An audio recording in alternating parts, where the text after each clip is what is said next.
ថ្ងៃនេះនាំរំដួលនឹងសេដាមកចាក់ខ្យងម្ដងបងប្អូនថ្ងៃមុនចាក់ខ្ចៅដោយសារថ្ងៃនេះគឺមេឃភ្លៀងខ្លាំងចឹងទៅរើខ្យងបានយើងបច្ឆាគ្រឿងហូបចឹងណានិយាយទៅរំលឹកអនុស្សាវរីយ៍កាលនៅពីក្មេងៗបន្តិចបងប្អូនកាលនៅតូចអូទៅថាមានភ្លៀងមួយមេពីរមេចឹងដឹងសម្ដៅកាន់ថងមួយគឺទៅវាស្រែដើម្បីទៅរើខ្យងរើខ្ចៅនោះឯងនេះហើយវាថាមេឃលឹមហុយចឹងគឺសបោខ្លាំងបងប្អូនគាត់ថាខ្យងស្រែវាអត់សូវធំដូចខ្យងហងតាមបឹងតាមអីទេវារាងទូចប្រប៉ិនមេដៃមេជើងរមាក់រមាក់ទេបងប្អូនថ្ងៃនេះមក3 4 5នាក់គឺថាមករើខ្យងនៅខាងក្តាក់នៅខាងភូមិរបស់ផាឆែមអញ្ចឹងណាសារគេអត់ទាន់ព្យួរអត់ទាន់អីទេអញ្ចឹងហើយយើងអាចមករើបានតាមវាស្រែរបស់គេនោះឯងបងគ្នានេះហើយយើងដើរសម្លឹងផងសម្លក់ផងទ្រាំតបានមួយនឹងចង់ធ្លាក់ក្របភ្នែកហើយឥឡូវនេះគេថាបានលមកកដាប់តែម្ដងហើយគេឆែបរើបានខ្លះខ្ញុំរើបានខ្លះជពូបានខ្លះផ្សំចូលគ្នាមកគេថាបានទាំងកាពះកាពើដែរអញ្ចឹងបងគ្នានិយាយទៅគួរសមដែរបាទអូនេះឃើញអត់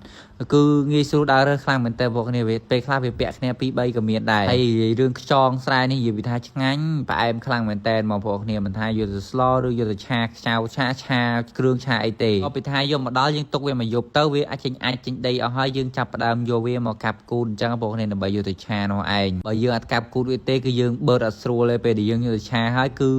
ដល់យកឈើចាក់ហ្នឹងបងគ្នាចាក់ក៏អត់បានអស់ដាច់ទៀតអញ្ចឹងយើងត្រូវទៅកាប់គូតវាឲ្យវាចូលជាតិចូលគ្រឿងចូលក្រូផងខ្ញុំអ្នកកាប់គូតខ្យងឲ្យចម្ពូអ្នកបុកគ្រឿងបងគ្នាហើយចម្ពូនេះក៏បានដូចចិត្តទៀតវារឿងប្រើចេះគឺទុកចិត្តលើវាទៅបងគ្នាវាចង់ស៊ីខ្លាំងមែនតើណាខ្យងណែឯងតមកទៀតយើងធ្វើការចាក់ខ្លាញ់របស់យើងចូលទៅក្នុងខ្ទះទៅបងគ្នាហ្នឹងហើយយើងដាក់គ្រឿងរបស់យើងចូលផ្លុកទៅ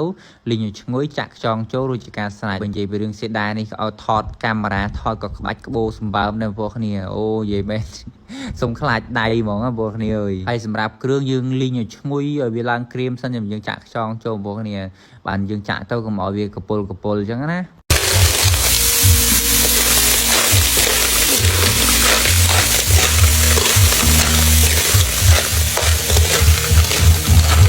យើងបន្ថែមបន្ថយជាមួយនឹងស្ករប៊ីចេងតាមចំណង់ចំណូលចិត្តទៅរួចជាការស្រេចហ្មងហើយខ្ញុំរយៈនេះគឺអត់សូវបានចំណាយលុយទិញម្ហូបទេដោយសារនេះយើងដើររើសនេះរើសនោះបានចាប់ខ្យងចាប់ក្តាមបានហូបអញ្ចឹងទៅក៏រួចមកពេលអញ្ចឹងទៅបងប្អូនពីយើងឆាខ្ចៅរបស់យើងរៀងសពបហើយរៀងឆ្អិនហើយយើងអត់ខ្យងរបស់យើងសពបឆ្អិនហើយយើងចាប់ផ្ដើមចាក់ជាមួយនឹងម្រះប្រូចូលទៅហើយកូរច្បល់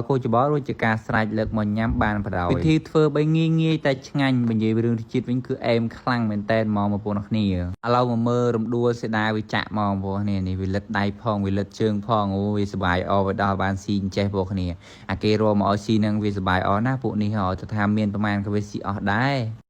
បឹកចង់មកថត់ខ្ញុំទេបើមហូបអីផ្សេងខ្ញុំថត់ហើយពីក្បាលនឹងគេថាដៃជើងវាញាប់ឆ្អែកតែម្ដងបងគ្នាឆ្កឹះស៊ីណែ